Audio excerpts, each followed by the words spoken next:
Hobby family, we are going to talk about the obvious reason why PSA is never going to approve of card care and or card repair. We're going to talk about the recent decertification. PSA caught wind of a vintage submission by Kurt's Card Care, and it looks like they decertified that entire submission from what we've seen on the internet from tiffanycards.com and some other sources as well. Before we deep dive, for all of those that have been ordering their SlabMags through the Sports Card Dad code, getting 10% off. Appreciate all the orders. A lot of cool colors. As you can see, we got the Walt Disney card, the original, in the green SlabMag. 10% off SlabMags.com with Sports Card Dad code. Check it out. All right, all I've been hearing is PSA doesn't care about this. PSA doesn't want to stop this.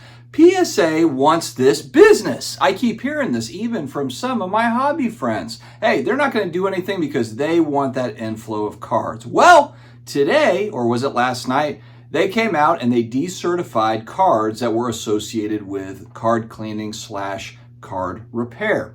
Why is this important and why did this happen? Well, it's so obvious why this happened, but I just don't understand how people don't understand. PSA offers a grade and authenticity guarantee. Let's look at the website and let's see what it says here. PSA guarantees that all cards submitted shall be graded in accordance with PSA's authentication and grading standards. If PSA concludes that the card was erroneously awarded the PSA grade assigned or fails PSA's authenticity standards, and provided that that card had an active certification number on the cert lookup feature of the PSA website at the time it was purchased by the person submitting the guaranteed request. That's an important piece, guys. Make sure when you buy a PSA slab, you check the cert. If you accidentally buy a decertified PSA slab, the guarantee might not apply, so keep that in mind.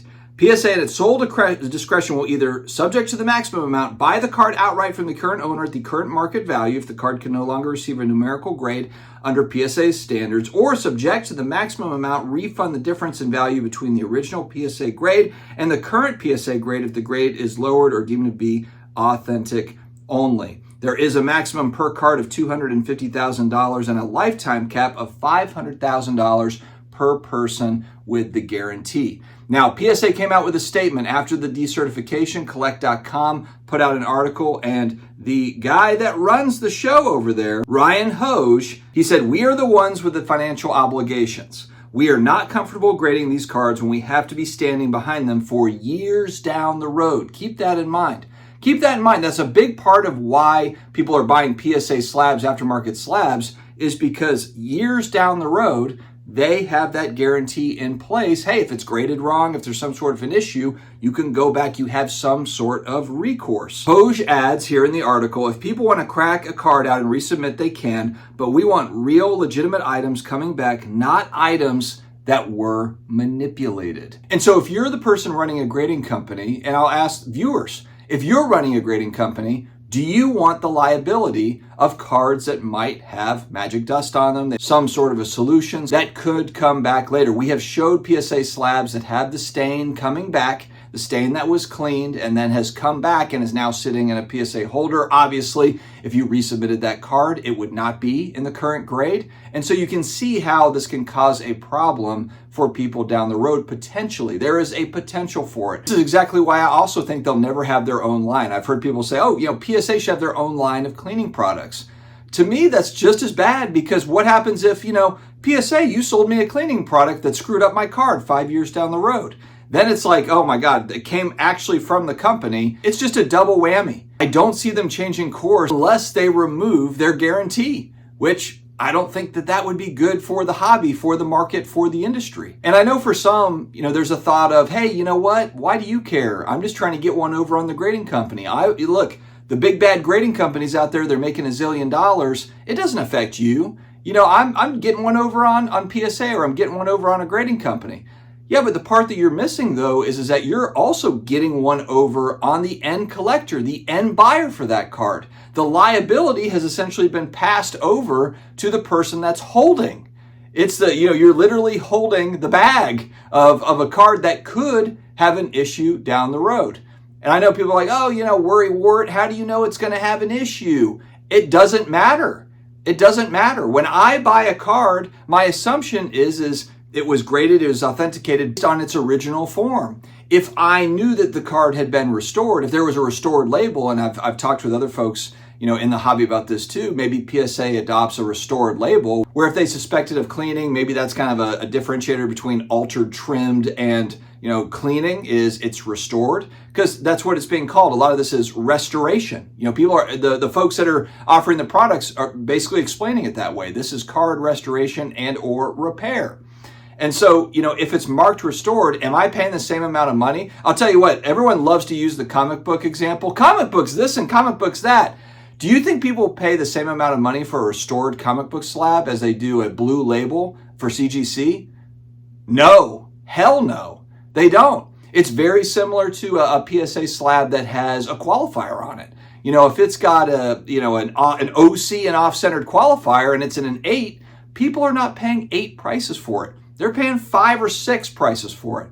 So that's fine. Hey, if you want to have this world, if we're going to live in this world, have a restored label, I guess, to where you can mark them as restored and let the market decide on what those prices are going to be. But the issue is the lack of disclosure. Everyone's talking about this is the most obvious thing ever, the fact that you don't know. We're all out here flying blind. The fact that nobody knows what is up and what is down, that is an issue.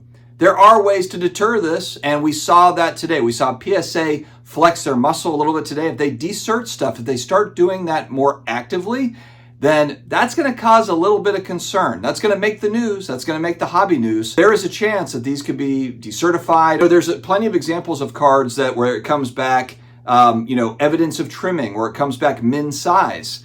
And maybe PSA is right, or maybe they're wrong, but financially they don't want to get behind it, so that's what they're gonna mark it at. And guess what? You're gonna pay them either way. They're gonna take your money regardless of whether they give that a grade or if they mark it as altered or if they mark it as min size. They're still taking your money, and they have all the leverage right now. They're grading 1.2, 1.3 million cards and expanding. They're expanding into Asia, into Europe, and other parts. And other grading companies are doing the same. They're expanding as well. SGC, CGC, they're all doing well, other than Beckett. And even Beckett is grading cards. PSA has the leverage. And let's say 50,000 cards are cleaned and sent there every month, and they're grading 1.2, 1.3 million. Do you think they really need that business or want that business? Do they want the liability of that business? If I was running a grading company, I wouldn't. Why would you? This is not for the end collector. I'm hearing narratives about that. This is just collectors taking care of their cards. Really? Is that what it is? Or is it people that are trying to make quick money? Are we going to pretend like people are not trying to make quick money in this hobby? That's kind of part of the draw for a lot of people in this space. So we're going to pretend like people aren't people and they're not trying to make quick money. But it's for the collector. It's absolutely for the collector. The only thing that it's for the collector is long-term liability. That's the only thing that it offers the end collector. It doesn't offer anything other than that. So we can just get off of that narrative. It is not to, fix up those cards that we're going to put back into our, slip back into our binders, those 52 tops manels that we're just, slipping back into the binder so we can stare at it. Look how beautiful it looks. And look, maybe that is some people, but that's 0.0001%. It's people that are looking for 10s, looking for 5 on that vintage instead of a 2 for that vintage card. I mean, let's be real here. I don't understand why we just can't be honest about it. And so PSA again lays out why it's important to them. It's funny to me how people are acting like they're trying to be mean or something. They are literally on the hook for it. It is a business liability for them, which then becomes a liability for the next guy or the next gal. So again, I know I'm the newbie in the hobby. I'm the idiot that's just been back since 2018. I don't know anything. I know, I'll hear it in the comments. You don't know anything about anything.